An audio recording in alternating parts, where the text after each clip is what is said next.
포르투갈이 역사 속에 등장하기도 훨씬 전, 온화한 기후와 넓은 목초지 때문에 이베리아 반도에는 켈트족, 페니키아인, 카르타고인 등 다양한 부족들이 기원전부터 거주하고 있었습니다. 기원전 300년경에는 루시타니아인이 지금의 포르투갈 지역에 정착해 자신만의 문화를 발전시켰습니다. 그들은 강인하고 독립적이었으며 수세기 동안 로마의 확장에 강력하게 저항했습니다. 그들이 최초의 포르투갈 사람들이라 여겨지며 앞으로 다가올 모든 것의 기초를 다진 셈이죠. 세력이 강성해진 로마 제국의 이베리아 반도 정복 시도는 계속되었고 그 저항의 중심에는 루시타니아의 영웅 비리아투스가 있었습니다. 10,000명이 넘는 로마 군대에 맞선 그는 게릴라 전략에 탁월했으며 10년이 넘게 한 번도 비리아투스를 전투에서 이기지 못한 로마는 결국 비겁한 방법을 쓰게 됩니다. 비리아투스가 로마와의 휴전협정에 보낸 3명의 루시타니아 사절단을 매수해 그를 암살한 것이지요. 로마 제국에게는 수치가 된 사건이며 포르투갈에게는 첫 번째 영웅의 죽음을 묘사한 그림이 스페인 마드리드의 프라도 미술관에 전시되어 있습니다. 비리아투스 사망 후 로마는 결국 루시타니아를 정복했습니다.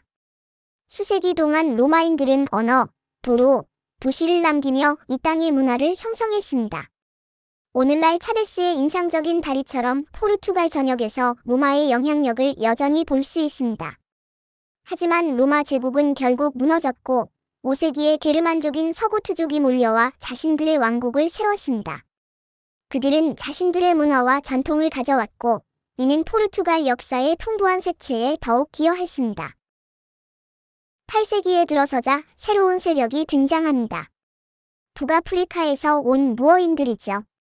그들은 북쪽의 아스투리아스 왕국을 제외한 이베리아 반도 대부분 지역을 정복했습니다. 수세기 동안 이슬람 통치는 건축, 농업, 심지어 언어에까지 영향을 미치며 이 지역에 유산을 남겼습니다. 그들은 종이, 아라비안 숫자, 오렌지, 레몬과 복숭아 그리고 중국으로부터 컴파스를 들여왔습니다. 하지만 북쪽의 기독교 왕국들은 포기하지 않았습니다. 땅을 되찾기 위한 수세기 동안의 투쟁인 레콩키스타가 시작되었고 이 시기는 전투와 승리를 통해 민족의식을 형성하며 포르투갈 정체성에 매우 중요한 시기였습니다. 12세기의 포르투갈 역사의 핵심 인물인 알폰소 엘리케스는 레온 카스틸 왕국으로부터 독립을 선언했습니다. 1139년에 그는 포르투갈의 초대왕이 되었고 1149년에 마지막 무어인을 몰아내고 현재의 포르투갈 영토를 확보하였습니다. 하지만 포르투갈은 자국 국경에만 만족하지 않았습니다. 15세기 스페인과 전 세계를 두 지역으로 나누어 개척하는 계약을 맺고 대항해 시대에 착수했습니다. 그들은 아프리카를 돌아 항해했고 인도와 아시아와의 무역로를 개척했으며 브라질을 포함한 아메리카 대륙의 광대한 영토를 차지했습니다. 포르투갈은 세계적인 강국이 되었고 그 영향력은 대륙 전체에 미쳤습니다. 대항해 시대는 포르투갈의 막대한 부와 권력을 가져다 주었지만 광대한 제국을 관리하기는 어려웠고 다른 유럽 강대국들의 경쟁은 심화되었습니다.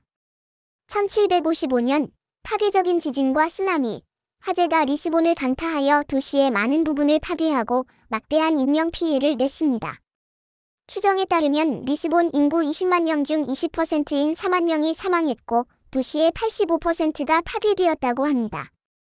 이 대재앙은 포르투갈 역사의 전환점이 되었습니다.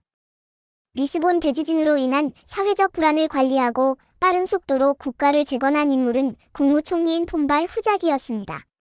그는 사회개혁을 추진했지만 그 과정에서 반대 세력을 무자비하게 억압하는 독재자의 모습을 보이기도 했습니다.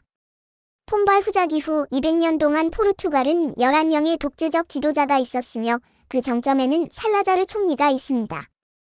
1933년부터 1968년까지 35년의 통치기간 동안 살라자르 총리는 비밀경찰 운영, 정치범 수용소, 언론검열 등을 통해 사회 통제를 해왔으며 무엇보다도 포르투갈의 젊은이들을 무리하게 식민지 전쟁에 투입했습니다. 이에 반기를 든 것은 군이었습니다. 1975년 소수의 젊은 군인 장교들이 군사 쿠데타를 일으켰습니다.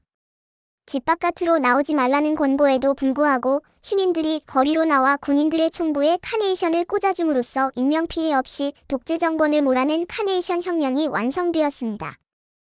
포르투갈의 모든 조약돌, 건축물, 전통 요리가 수천 년 전으로 거슬러 올라가는 이야기를 들려준다는 것을 기억하세요.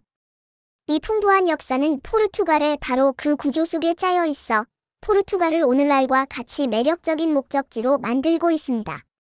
시청에 감사드리며 더 재미있는 이야기를 기대하신다면 좋아요와 구독 단추를 누르든지 말든지